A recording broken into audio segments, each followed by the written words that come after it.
क्यों है श्री राम लल्ला की मूर्ति का रंग काला? अयोध्या में जन्मभूमि पर स्थित राम मंदिर में राम लल्ला की मूर्ति को स्थापित करके उनकी प्राण प्रतिष्ठा की गई है। अब आम लोगों के दर्शनार्थ मंदिर खुला है। आरती में शामिल होने के लिए पहले से बुकिंग करानी होगी। मूर्ति के दर्शन करना अद्भुत है। क्या आपको पता है कि राम लल्ला की मूर्ति की खासियत क्या है? यदि नहीं तो आइए जानते हैं। राम लल्ला की मूर्ति को काले पत्थर से बनाया गया है। बोलने में यह काला पत्थर है, परंतु इसका रंग श्याम है। इसे कृष्णशिला या श्याम शिला भी कहा जाता है। मूर्ति एक ही पत्थर की बनी है। इसमें किसी भी प्रकार का कोई जोड़ नहीं है।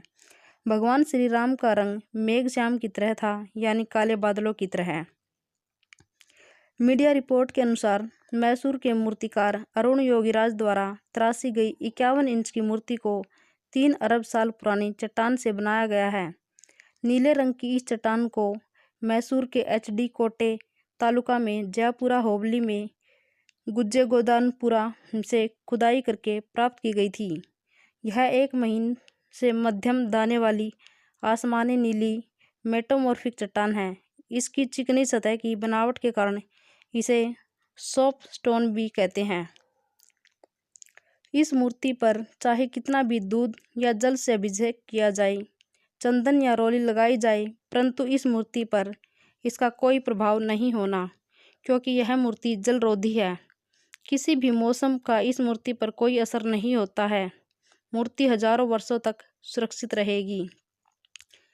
कमल दल पर खड़े रूप में बनाई गई मूर्ति किसी 5 वर्षीय बालक की मनमोहक छवि लिए हुए है। बाएं हाथ में धनुष और दाएं हाथ में बाण है। साथ ही इस हाथ की मुद्रा आशीर्वाद की है। मूर्ति की ऊंचाई 51 इंच की, चौड़ाई 3 फीट और वजन 200 किलो का है।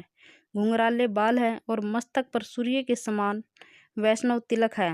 मूर्ति के मुकुट के आसपास ओम, पद्म, चक्र, सूर्य, गदा, शंख और स्वास्तिक के चिन्ह है और आसपास सभी 10 अवतारों को भी उकेरा गया है। मूर्ति के चरणों में हनुमान और गरुड़ जी को बनाया गया है। मूर्ति को करोड़ों का मुकुट पहनाए जाने के साथ ही कीमती आभूषण और वस्त्र पहनाए गए हैं। कर्नाटक के अरुण योगीराज की बनाई गई भगवान राम की मूर्ति राम मंदिर में स्थापित की गई है।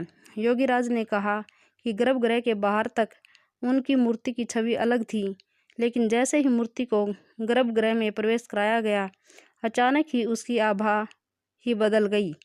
इसे मैंने भी महसूस किया है।